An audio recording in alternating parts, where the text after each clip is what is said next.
ఎప్పుడూ కొట్టుకొని తిట్టుకుంటూ ఉండేవాళ్ళ మధ్యలో అప్పుడప్పుడు చిన్న చిన్న సరసాలు. మా ఆవిడ నన్ను ఏదైనా కూర వండు బాబు నీ చేతితోటి అని అంటే ఏం వండను అంది. కోడిగుడ్డు నెత్తళ్ళు వండే బాగుంటుంది అంది. ఓకే, ఇప్పుడు మనం అది వండుదాం కదా అని స్టార్ట్ చేసాం.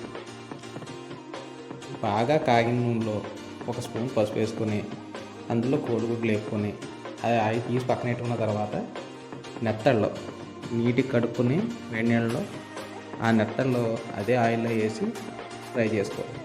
అవి తీసి పక్కన పెట్టుకుంటే అవి చూడడానికి మామూలుగా ఉండదు. వాటికి కొంచెం కాపలా కాసుకోవాలి, లేకపోతే నేను మా అబ్బాయి తినేస్తాను. అదే ఆయిల్లో ఉల్లిపాయలు వేసుకొని పచ్చిమిరకాయలు వేసుకొని వాటిని కొంచెం బాగా మగ్గించుకున్న తర్వాత టమాటాలు కూడా వేసుకోవాలి. దీనికి మళ్ళీ మసాలాలు గట్ట ఎక్కువతండి. ఉప్పు, కారం, పసుపు, ఒక స్పూను ధనియాల పొడి, అంతే. ఈ రెసిపీకి అంతే, చాలా ఎక్కువ పెట్టుకోకూడదు.